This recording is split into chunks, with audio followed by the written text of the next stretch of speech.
내 혼자만 똑똑해지지 말고 구독과 좋아요 그리고 낚싯질을 한번 해봅시다.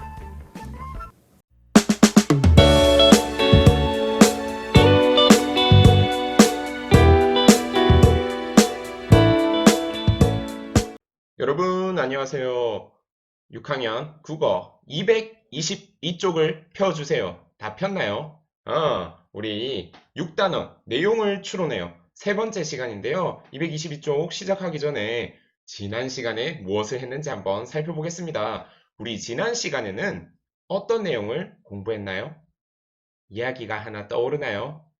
네, 수원화성은 어떻게 만들었을까 하는 이야기 우리가 들으면서 낱말의 뜻을 이해하고 어떤 내용인지 또 추론을 해보는 활동을 했어요.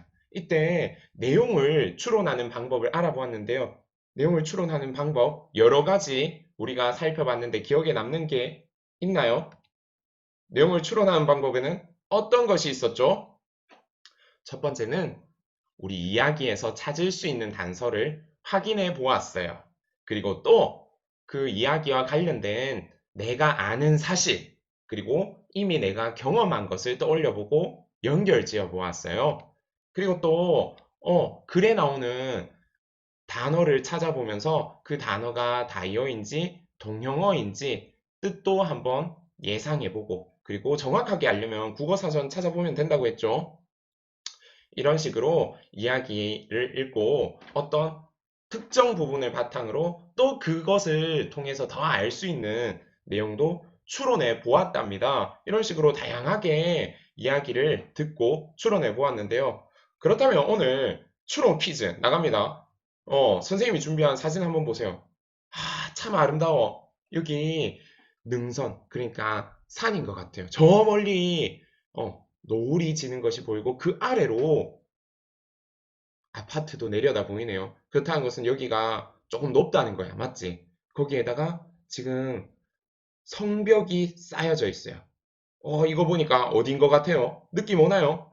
바로 지난 시간에 우리가 공부했던 수원화성이에요. 수원화성. 그래서 이 화성 안에는 행궁도 있었어요. 행궁이 뭐냐? 왕이 행차했을 때, 나들이 나왔을 때 머물던 궁궐이에요. 그렇다는 것은 왕이 여기 수원화성을 지어두고 이 수원화성에 나들이를 많이 나왔다라는 거예요. 그렇다면 왕은 나들이로 수원화성을 나올 때 빼고는 어디에 살았을까? 어디에 살았을까요? 바로 이곳에 살았어요. 이곳 어딘지 느낌 오나요? 서울에 사는 친구들은 알 거예요. 이거 서울에 있어요. 무엇일까요? 화려한 불빛. 조명 참 예쁜 것 같아요. 이곳 어딜까? 왕과 왕비가 살았던 이곳은 바로 궁궐이에요. 궁궐이 서울에 몇 개 남아 있는데 그 중에서도 가장 유명한 이곳은 경복궁입니다. 또 이곳은 어딜까요? 방금 전 그림과 또 다르네요. 어, 연못이 있고 그 뒤로 단풍들이 참 예뻐요. 그리고 정자가 있네요. 이곳은 어딜까? 이것도 왕과 왕비가 머물던 궁궐 중 하나예요. 바로 창덕궁이라고 합니다. 들어는 봤나요? 그럼 이곳은 또 어딜까요? 커다란 문이 참 멋지네요. 큰 문을 통해서 안으로 들어가면 왕과 왕비가 살던 궁궐이 나오네요. 이 궁궐의 이름은 여기 앞에 이름이 나오네요. 창경궁이랍니다. 여러분, 오늘 우리가 함께 읽어볼 이야기는 뭐와 관련이 있나요? 그렇죠. 궁궐과 관련이 있어요.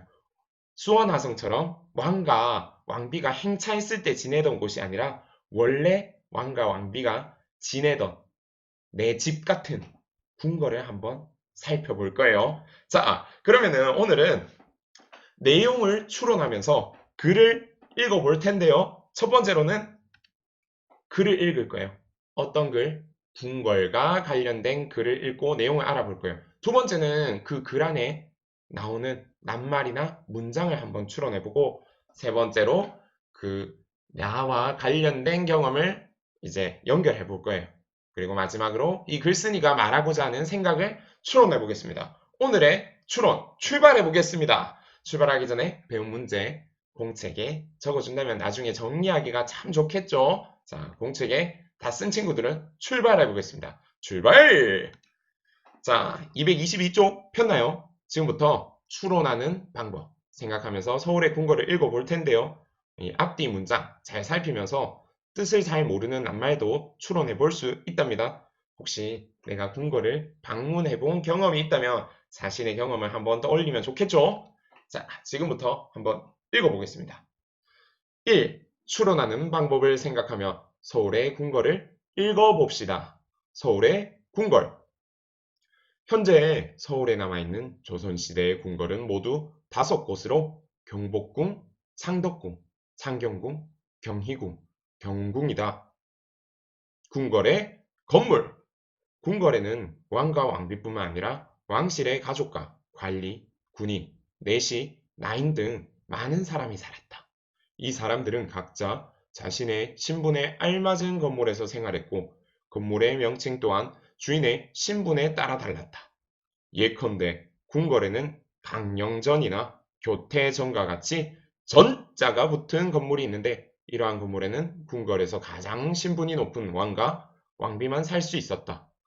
왕실 가족이나 후궁들은 주로 전보다 한 단계 격이 낮은 당자가 붙은 건물을 사용했다. 그 밖에 궁궐 사람들은 주로 각, 제, 헌이 붙는 건물에서 생활했다. 그러나 경우에 따라서는 왕도 전이 아닌 다른 건물을 사용했다. 자, 첫 번째 궁궐이네요. 경복궁. 큰 복을 누리며 번성하라는 뜻을 지닌 경복궁은 조선시대 최초의 궁궐이면서 여러 궁궐 가운데 가장 대표적인 것이다. 경복궁은 태조 이성계가 조선을 세운 뒤 한양, 지금 서울에 세운 조선의 법궁이다. 경복궁의 건물은 7,600여 칸으로 규모가 어마어마하다. 경복궁에서 가장 웅장한 건물은 부지런히 나라를 다스리라는 뜻을 지닌 근정전이다. 근정전은 왕의 즉위식, 왕실의 혼례식, 외국 사신과의 만남과 같은 나라의 중요한 행사를 치르던 곳이다. 경복궁에서 안쪽에 자리 잡은 교태전은 왕비가 생활하던 곳이다. 교태전은 중앙에 대청마루를 두고 왼쪽과 오른쪽에 온돌방을 놓은 구조로 되어 있다. 교태전 뒤쪽으로는 아미산이라는 작고 아름다운 후원이 있다. 경사스러운 연애라는 뜻의 경회루는 커다란 연못 중앙에 섬을 만들고 그 위에 지은 우리나라에서 가장 큰 누각이다. 이곳은 왕이 외국 사신을 접대하거나 신하들에게 연애를 베풀던 장소이다.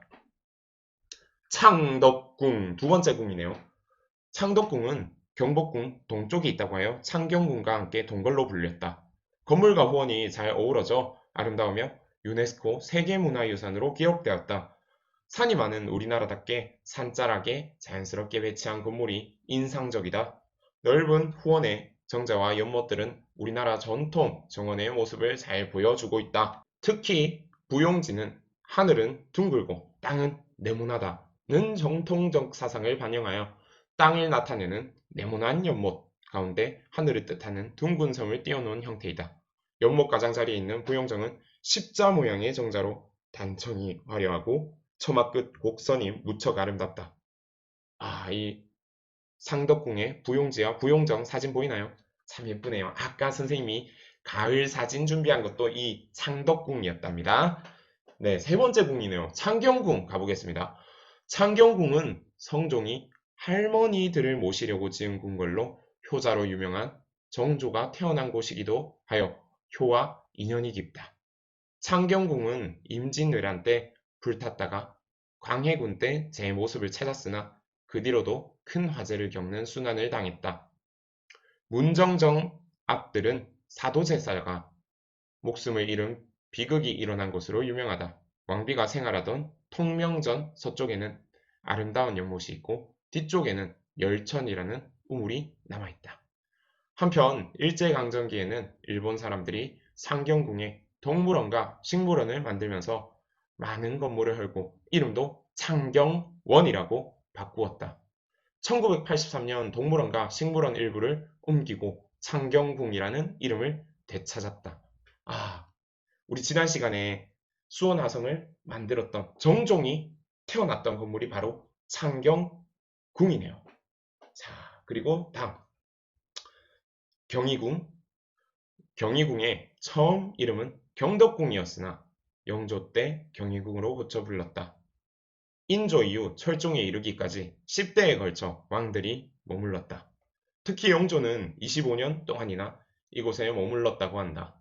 경희궁은 경복궁 서쪽에 있다고 하여 서걸로도 불렸다. 궁궐의 원래 규모는 1500여 칸에 이르렀으나 일제강점기에 강제로 헐려 터만 남아있다가 최근에 옛 모습의 일부를 되찾았다. 이 궁궐 안에는 왕이 신하들과 나랏일을 논의하거나 사신을 접대하는 등의 행사를 치르던 승강전과 숭정전과 영조의 어진을 모신 태령전이 있다. 마지막 다섯 번째 궁이네요. 경운궁.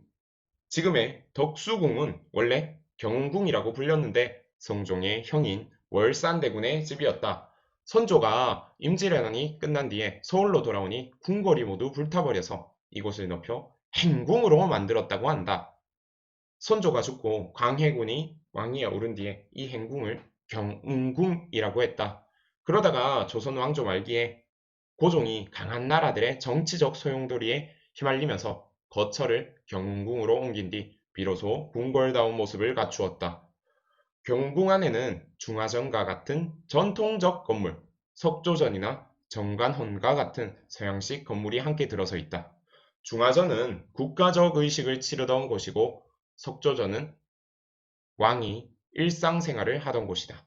정관호는 고종 황제가 커피를 마시면서 여가를 즐기거나 손님을 맞이하던 곳이다. 아래 두 사진 보니까 야, 이 사진이 비교가 되네요. 왼쪽의 중화전은 정말 전통적인 우리나라의 건물 양식을 띠는데 오른쪽 보면은 외국의 건물 같아요. 그런데 이게 바로 경운궁의 석조전이랍니다. 이게 서양식 건물임이 들어왔다는 거죠. 굉장히 다른 건물 같이 이렇게 보이지만 같은 경운궁 안에 같은 시대에 만들어진 거랍니다. 자, 그렇다면은 이제 이야기를 다 읽어보았는데요. 한번 서울의 궁궐을 읽고 세 가지 질문에 한번 답해보러 가겠습니다.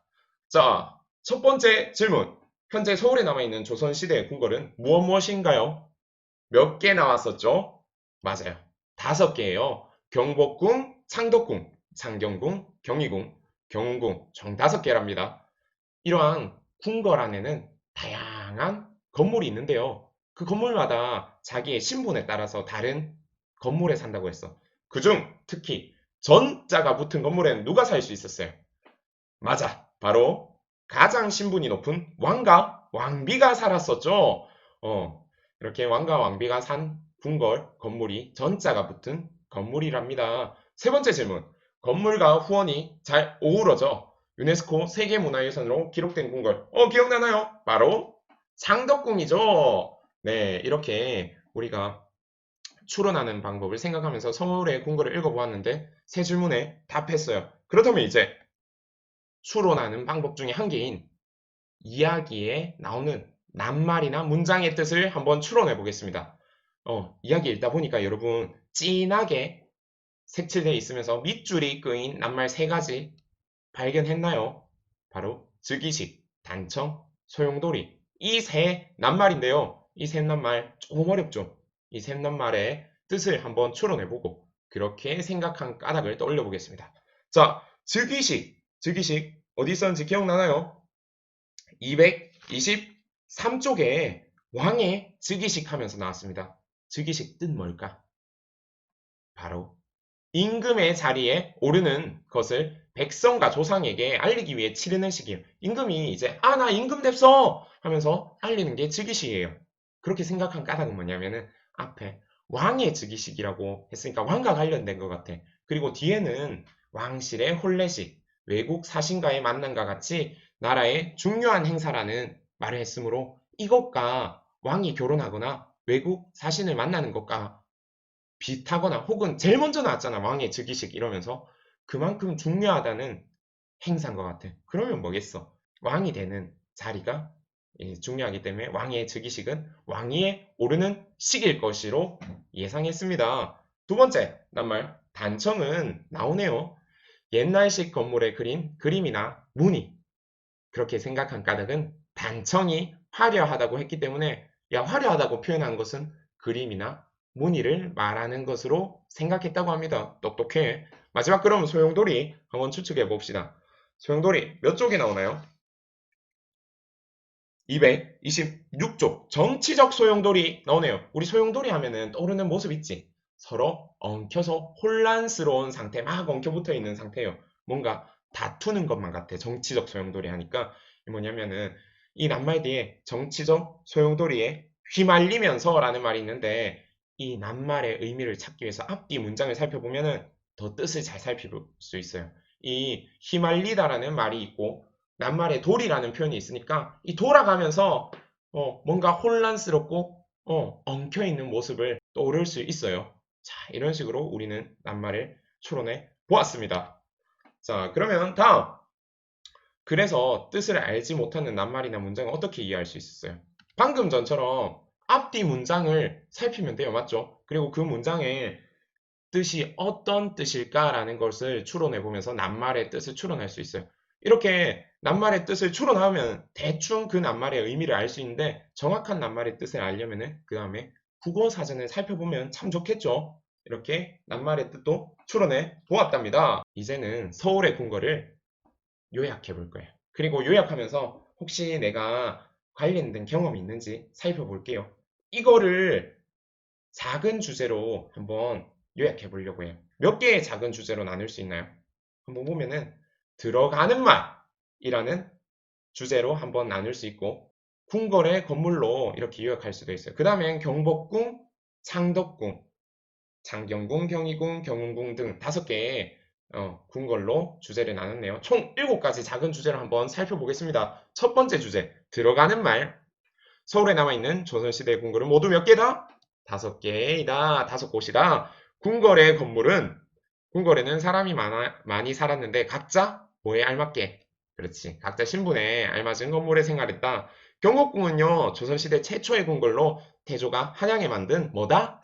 법궁이다. 네, 나라에서 공식적으로 인정한 궁궐이라고 하는 거죠. 자, 건물이 7,600여 칸으로 근정전, 교태전, 경회루 등이 있다. 창덕궁은 건물과 후원이 잘 어우러져 있으며 연못에 성을 띄운 뭐가 있다? 부용지가 있다. 자, 창경궁은 화재가 여러 번 일어나고 누가 목숨을 잃은 곳이에요? 사도세자. 즉 정조의 아버지였던 사도세자가 목숨을 잃었어요. 경희궁은 경덕궁에서 경희궁으로 고쳐 부른 곳이며 숭정전과 태령전이 있다. 경운궁은 선조 때 행궁으로 만들었으며 무슨 건물? 뒤에 나오는 서양식 건물에 반하는 전통적 건물과 또 반대인 서양식 건물이 함께 들어서 있다. 사진 기억나죠? 이런 식으로 여러분 요약해 봤는데요. 이 서울의 궁궐. 궁궐 하면 떠오르는 경험 있나요? 서울이 아니라도 좋아요. 관련 있는 경험을 떠올리면서 추론하는 방법을 살펴보면요. 첫 번째는 글 내용과 관련해서 내가 이미 알고 있는 사실 한번 살펴봐요.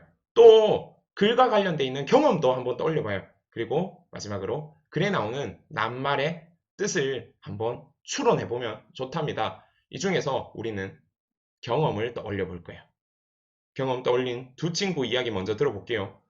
우리 고장을 공부하면서 반 친구들 선생님과 함께 경복궁을 방문했어. 야, 경복궁은 서울에 있는데 이 친구 서울에 사나 보다. 진짜 좋겠어요. 쌤도 이거 보니까 경복궁을 직접 한번 방문해보고 싶다라는 생각이 들어요. 옆에 있는 친구는 익산에서 백제궁궐의 후원이 발굴되어 개방한다는 뉴스를 봤어. 야, 이 친구는 백제의 궁궐을 이야기하고 있네요. 우리 지금 보고 있는 서울의 궁궐은 어느 시대의 궁궐이야? 맞아요. 조선시대의 궁궐인데 이 남자아이는 백제 궁궐 이야기를 얘기하고 있어요. 이 얘기 들으니까 선생님 떠오르는 궁궐이 있어. 바로 어디냐면 조선시대 궁궐도 아니고 백제시대 궁궐도 아닌 신라시대 궁궐이 떠올라요. 왜냐하면은 선생님이 좋아하는 경주라는 곳에 이 신라시대의 궁궐터가 있는데요. 이 경주 가면은 참 도시가 아름다워요. 그래서 이 아름다운 도시에 흔적이 많이 남아있어요. 신라시대에 흔적이 많이 남아있어서 선생님 경주에 가본 경험이 떠오르고 있네요. 이렇게 우리가 궁궐에 대해서 얘기하고 있는데 글쓴이가 서울의 궁궐을 쓴 까닭은 뭘 것 같아? 뭘 얘기하고 싶었어?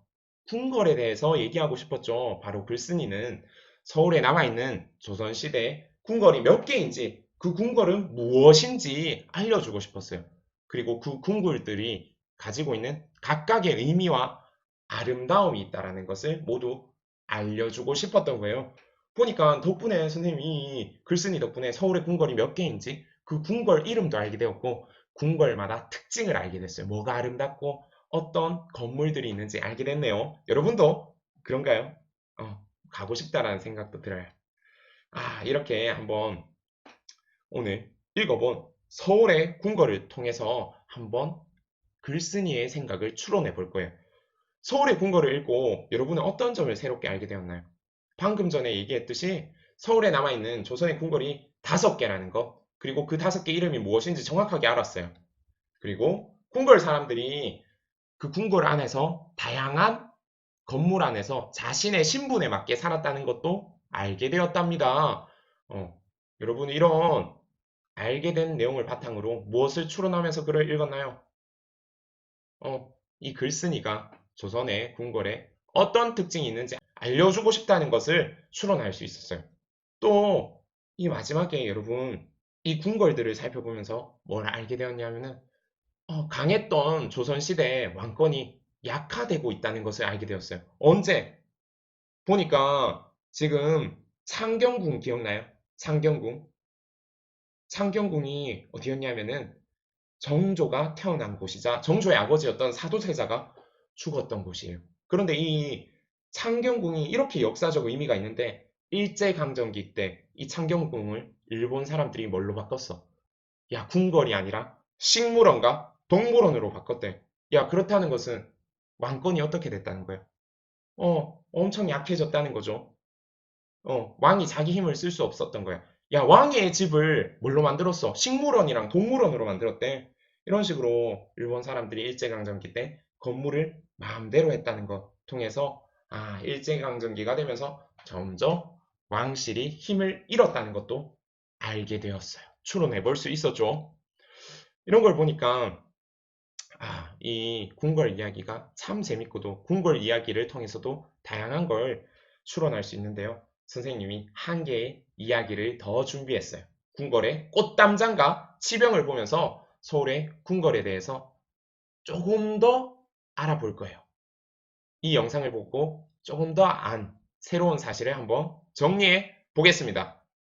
네, 지금부터 EBS 지식 채널 E에서 보여주는 궁궐의 꽃담장과 치병을 감상하고 오겠습니다.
영상 잘 보고 왔나요?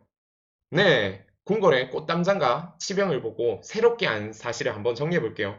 네, 이 이야기를 통해서 우리는 왕비와 대왕 대비가 머물렀던 전이라는 건물 중에서도 교태전과 자경전 이야기가 나왔어요.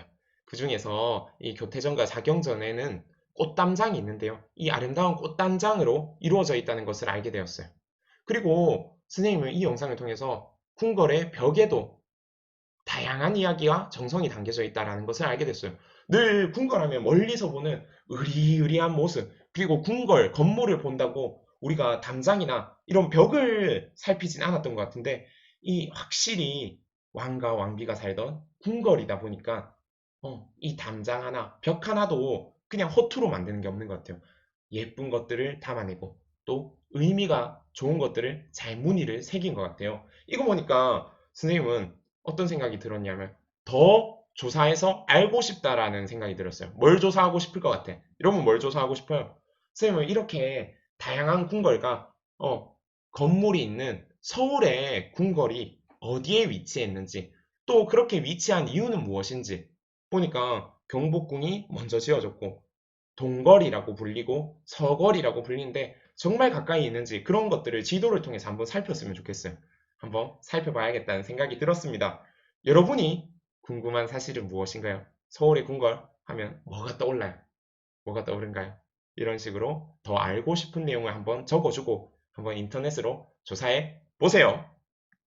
자, 오늘도 공부를 마칠 시간이요. 금방 순식간에 지나간 것 같네요. 오늘 공부 잘했는지 이 퀴즈엔에 접속해서 026398을 치면은 오늘 공부한 내용과 관련된 퀴즈도 풀 수 있답니다.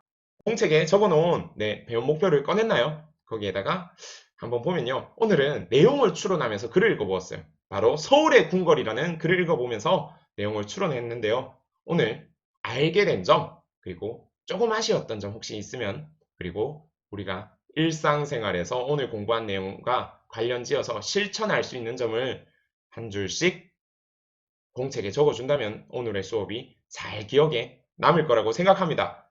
한 번씩 적어주세요. 자, 다 적었나요? 그렇다면은 오늘 수업이 끝이네요. 네, 지금까지 수고하셨습니다. 다음 시간에는 6단원의 마지막 시간이에요. 6단원의 마지막 시간에서 만나요. 여러분, 안녕!